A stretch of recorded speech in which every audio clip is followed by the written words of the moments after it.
Hello, this is Chef John from foodwishes.com with Polish cabbage roll soup.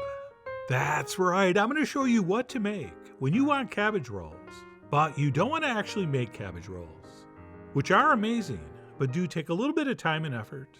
And not only did this satisfy my craving, it was one of the most delicious and comforting soups I've had in a while. And to get started, we'll go ahead and prep up a nice big green cabbage, which we will start by cutting it in half. And of course, once we get our knife started, we will move any and all fingers above the blade, so that way as we slice down, there is zero chance we're going to cut ourselves. And then once halved, we'll go ahead and cut out the core at the bottom, using 2 cuts at about a 45-degree angle. And yes, I did luck out, since that was like the smallest core I've ever seen.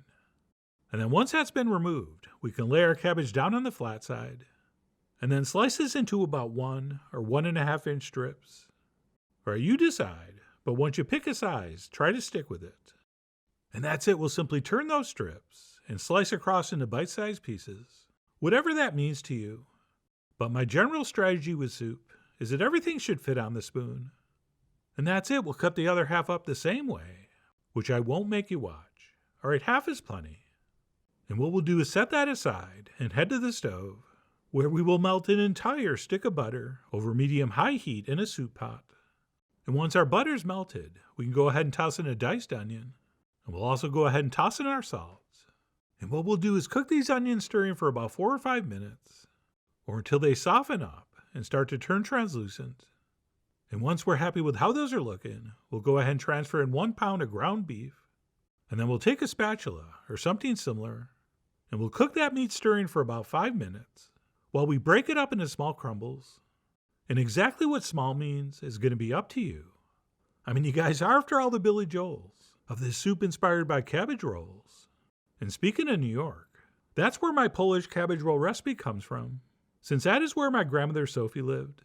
But anyway, like I said, we'll cook that meat for about 5 minutes or so, breaking it up fairly fine as we do, or at least that's my preference.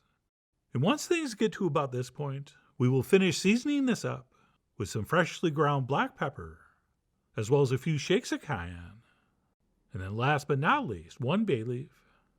And then what we'll do is give this a stir, for no apparent reason, since it accomplishes nothing. But as you know, I do enjoy a good stir, and it's part of the ritual. And then what we'll do is turn our heat up to high, and we'll transfer in a couple cups of beef broth, which I'm going to use this big measuring cup for, so that it looks homemade. And then what we'll do is wait for this to come to a boil. And by the way, do not, under any circumstances, skim that fat off the top, since that is mostly butter and a little bit of beef fat, and we really do want that emulsified into our soup.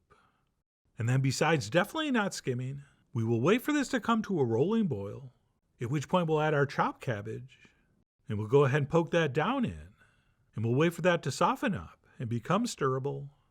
And I think one of the keys to this soup is to cook the cabbage for about 10 to 15 minutes first, before we add our tomato product, which is of course acidic, since sometimes that can toughen the cabbage, and it will not achieve that nice soft melt-in-your-mouth texture we want. So what we'll do is lower our heat to medium, and like I said, we'll let that cabbage cook for about 10 to 15 minutes, at which point it's probably going to look something like this. And once that's been accomplished, we can go ahead and transfer in some crushed tomatoes, or a tomato puree, or a plain tomato sauce. And then we'll also take a 1.5 cups of water and use that to rinse out our measuring cup. And we will add that in as well. And we'll wait for this to start simmering again.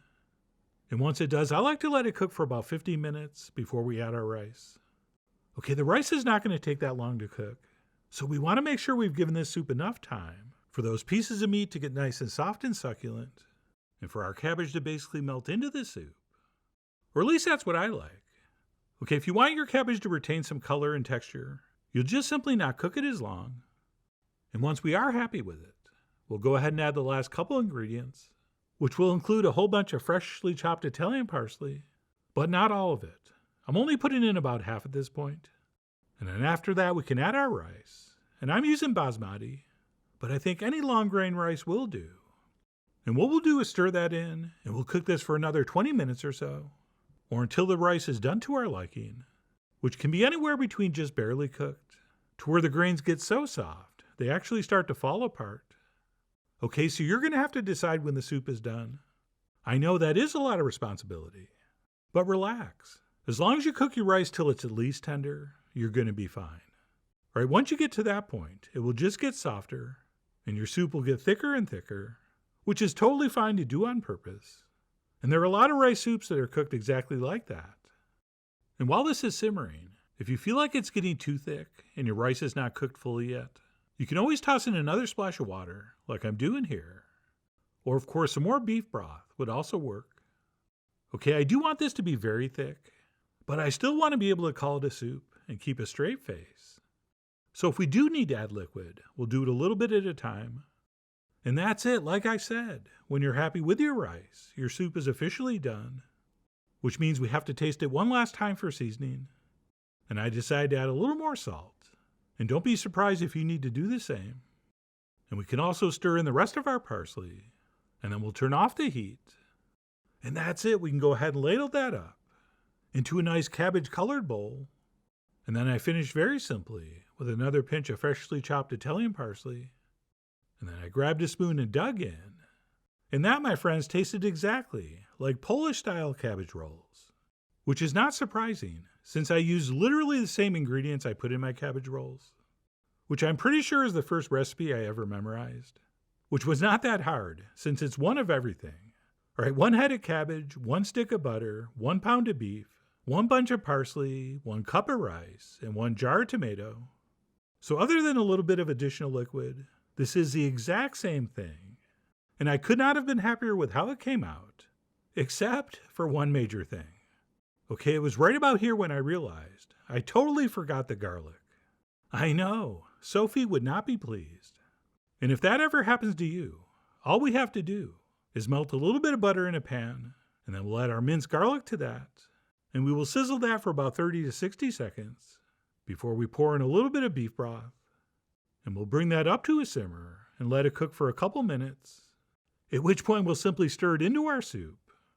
And that's going to be exactly the same if we had added it at the appropriate time, which would have been when we stirred in our black pepper and our cayenne and our bay leaf.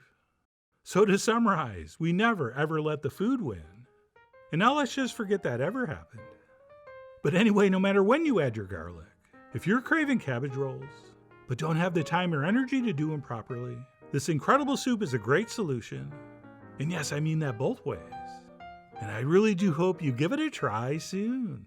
So please follow the links below for the ingredient amounts, a printable written recipe, and much more info as usual. And as always, enjoy.